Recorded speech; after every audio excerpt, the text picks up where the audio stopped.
Started Dash and Splash in September 2017, and it was out of a passion for getting people active outdoors.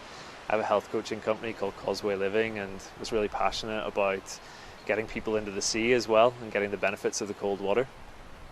I'm also passionate about the environment and looking after the local area, and I feel that by getting people active outdoors, they get a vested interest in the area that they're building all these good memories in.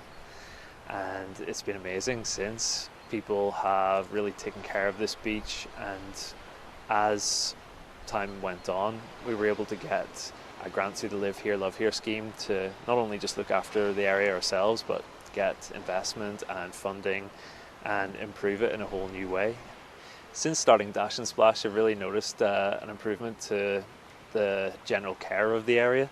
There's less litter that you would see around, as people, because they have this interest and love of the area, will pick up litter if they see it on the beach. You're not likely to come down here and see smashed bottles or old crisp packets. You know, people know that it's the thing to do to care for the area, to pick those things up and look after it and create a better, safer, cleaner environment for us all. So my name is Caroline. I'm a member of the Dash and Splash group. Last couple of years ago we got a grant, were successful and did some work in this area with railings and ladders, and we then put in a subsequent grant, in fact 2 subsequent grants, to build a shelter on Skippingstone Beach here in Bangor for swimmers, but also dog workers, the local community, families that can use.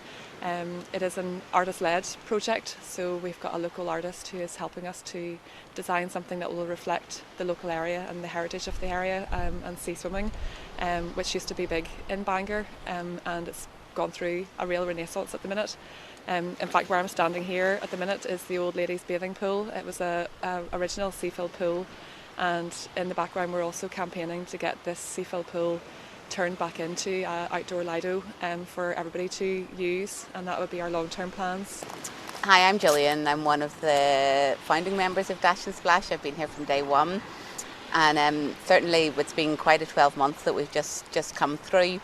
Our normal Sunday morning would be on the beach just over here with about 70, 80, possibly more people all gathered together for a fabulous run along the coast, and then come back and everyone stands, breathes together and goes into the water together, and then we'd come out and have coffee, and really sociable, great. I've made some really fabulous friends over the time.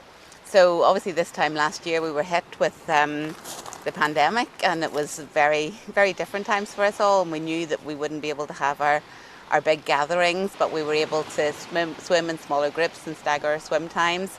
Now I swim every morning, and there's a group of regular swimmers that swim at 6:10 every morning, and we were still able to meet in small numbers. Whenever I started coming to Dash and Splash, I worked in a GP surgery. I was a CBT therapist, and I was working with a lot of people who were having panic attacks. And then I started to feel a bit of a hypocrite, because I had a fear of water, always had, from I was young, from an incident, and they had just started coming down here, so I was curious to see what was going on. And because this little bit is safer, sort of the shallow bit where the pool is, I kind of thought I'll watch them a few times, and then I came down, and Scott was putting people through the breathing exercises, which I was kind of used to stop the panic, and then going into the water, you know, with them, and then from then that's been it. That's been my love. About 3 years ago, whenever I came down to Dash and Splash, it was like the second week that Scott had started Dash and Splash. My husband decided he wanted to sea swim, but I stood there going, oh, I don't do cold water, and I came along for a number of weeks and watched the people, and then I had to challenge myself and ask, why? How do I know I don't do cold water? And I looked at Scott and seen his story with how he had experienced the cold water and how it healed his arthritis, and I decided, why not give it a go? So at that stage then I did. Now there were some weeks I stood and I wanted to cry, going, what am I doing? Why am I doing this? But after a number of weeks of doing it, then I realised the benefits. At that stage we also had a lot of family stress going on, and people would have said, just how are you coping? And I would have said, the sea.